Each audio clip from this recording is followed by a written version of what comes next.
Taigi prieš mane Academia Humvees. Čia yra 25 mastelio M1151 Enhanced Armor Carrieris, sakykim taip. Bet kodėl dabar pas mane yra Academijos būtent? Aš ieškojau šio modelio, būtent šio varianto, sakykim taip, to klasikinio, kuris būtų geras. Jų yra ne vienas, ne du, aišku, bet pasirodo formai sako, kad būtent Academio šitas variantas yra pats geriausias. Na dabar įdomu, kodėl. Šis modelis iš Academio išėjo 92 metais. Tai yra, prieš 30 su viršų metų. Dabar įdomus dalykas, kad jį, aišku, buvo reboksinė ir jį iš naujo perleido kaip naują tūlą, kas reiškia visiškai naujos formos, 2011 metais. Žiūrim, ką reiškia turėti vos ne 15 metų modelį dabar. Taigi Academy dėžė ganėtinai tokia atrodo užtoka, sakykime, lyginant su kaip kuriais gamintojais. Bet čia įdomiausi dalykai yra būtent liniuose. Štai pats dabar jo kėbulas, sakykime taip. Tai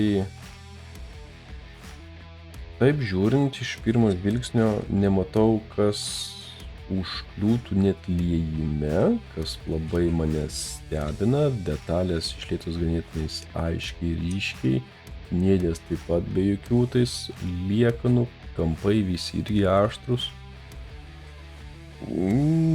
Gal jisai ne veltui čia bus ir vertinamas kaip vienas geriausių.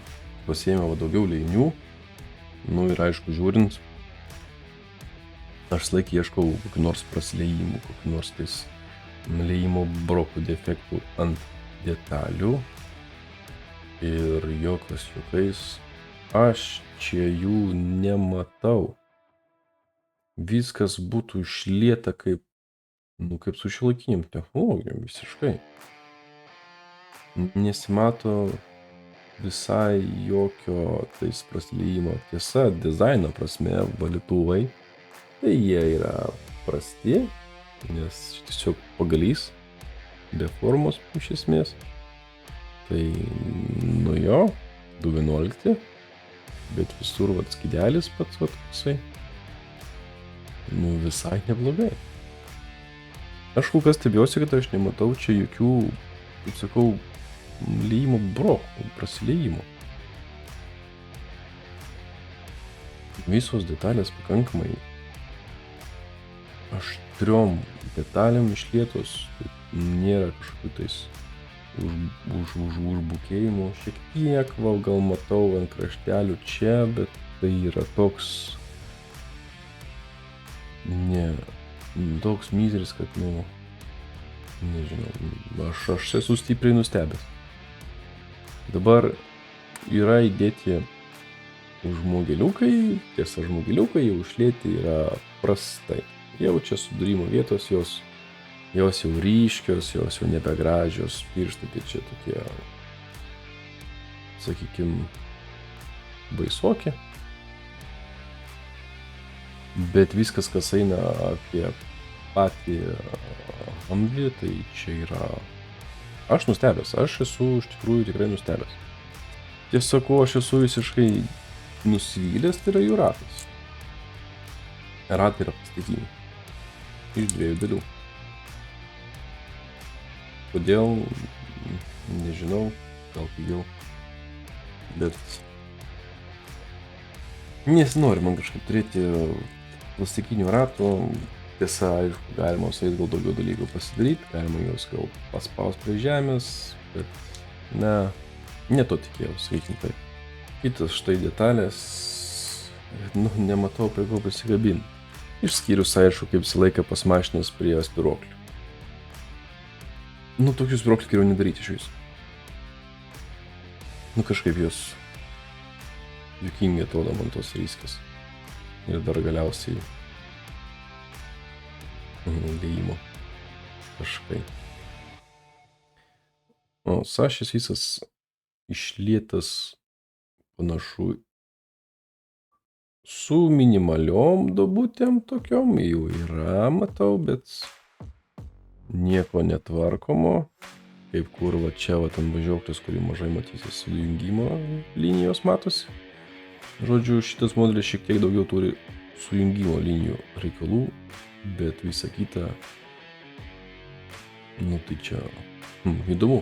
Įdomu, kaip jisai rinksis, kaip jisai klijuosis, kaip susidėjęs viskas į savo vietas. Stovėlis duotas kaip papilda.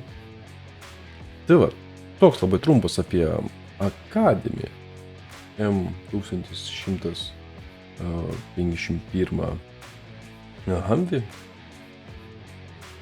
Žiūrėsim, kaip seksi su jo surinkimu. Dar ko nepaminėjau, tai yra duota šiek tiek metalo, yra kažkokios tais grotelės ir galim pažiūrėti jo instrukciją.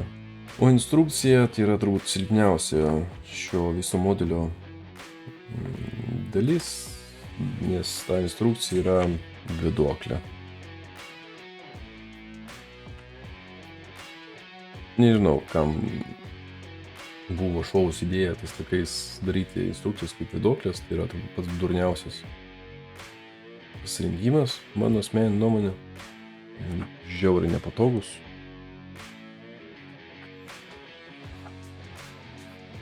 Negana to, kad jiems, aišku, to lapo ilgo neužteko, tai turėjo padaryti papildomą lapą atskirai.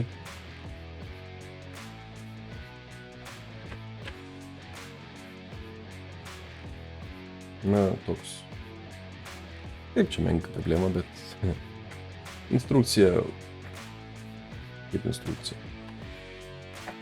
Pati instrukcija šiaip ganėtinai aiškinai, sužymėta detalėm, kur kas kaip ir klijuojas, kaip kur, va, tokios biškiai aiškesnės, dažymai pažymėti vietoje irgi. Jinai, sakyčiau, ganėtinai aiški, nėra perkrauta. Tik tiek, kad jos tas va, sulankstimas toks nepatogus. Daug čia negaliu labai komentuoti. Dažai surašyti yra kelių, yra Aquenus Mr. Hobby, Mr. Color paprasto, kažkoks Life Color, Humbrolo, Testors yra namelė akrylas ir viskas. Taigi naudojate kitus dažus, tai susirasit lentelėse atitikmenį ir galite daryti. Tai va tiek. Ačiū ir iki.